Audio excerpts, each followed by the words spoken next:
오늘은 마르크스의 소외 사상에 관하여 방송해 드리겠습니다.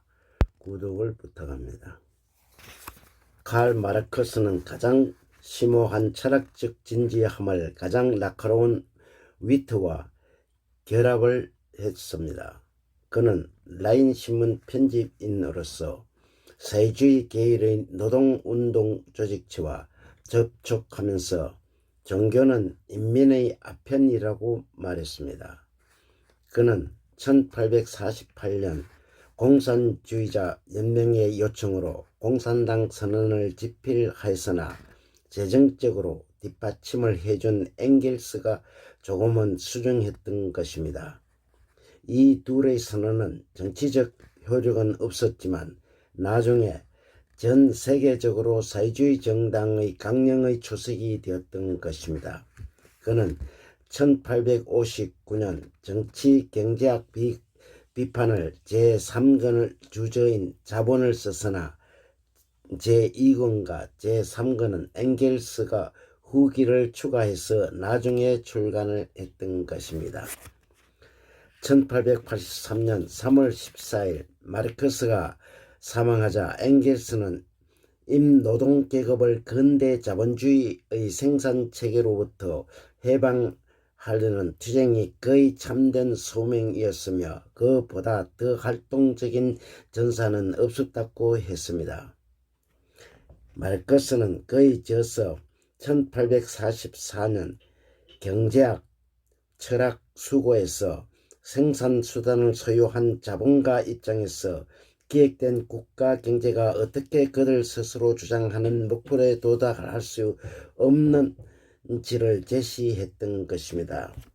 그는 노동자들의 빈곤, 나아가 궁핍으로 끝나게 되는 것은 이윤 상승을 목표로 하는 자본의 매각은 거대 자본을 이루게 하는 데는 거대 자본이 소자본을 파괴하고 기본 소유 토지를 강화하기 때문이라고 했습니다. 이는 다른 한편 잉여 노동을 통해 노동임금을 최소한의 생존 아래로 떨어뜨린다고 했습니다. 그러나 그는 나중에 절대적 빈곤이라는 생각을 버리고 다만 노동임금이 자본 소유자의 부의 성장을 따라잡지 못한 데서 오는 빈부격차가 벌어진다고 했습니다.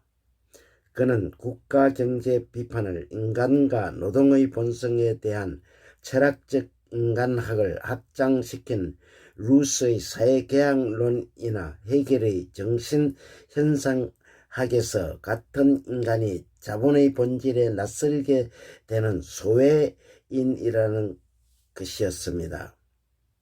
그는 좋은 사회를 만드는 데 가장 큰 장애물은 생산수단인 사적 소유는 노동 생산으로부터의 소외, 노동의 본성으로부터의 소외, 노동하는 자로서의 자신으로부터 소외, 그리고 사회적으로부터의 소외라고 했습니다.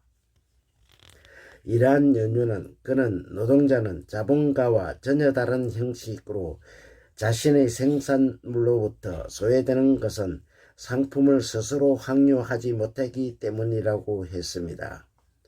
노동자는 자기 자신과 자신의 생명활동으로부터 소외되는 것은 노동은 본질상 강제노동이기 때문이라고 했습니다. 또한 인간은 유적 존재에서 소외되는 것은 유의 활동에서 가공된 자연에서 자신을 발견하지 못하기 때문이며 인간은 자기의 동료로서의 인간으로부터의 소외되는 것은 인간으로서의 나아가 오직 노동자로서의 개인의 삶을 위한 수단으로서의 등장하기 때문이라고 했습니다.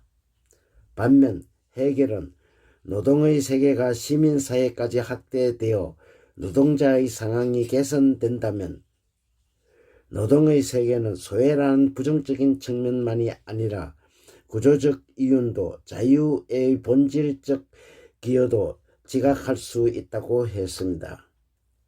결국 마르크스는 전통적인 이분법을 수용하면서 노동에 종속된 왕국과 노동을 벗어난 자유의 왕국을 분리했던 것입니다.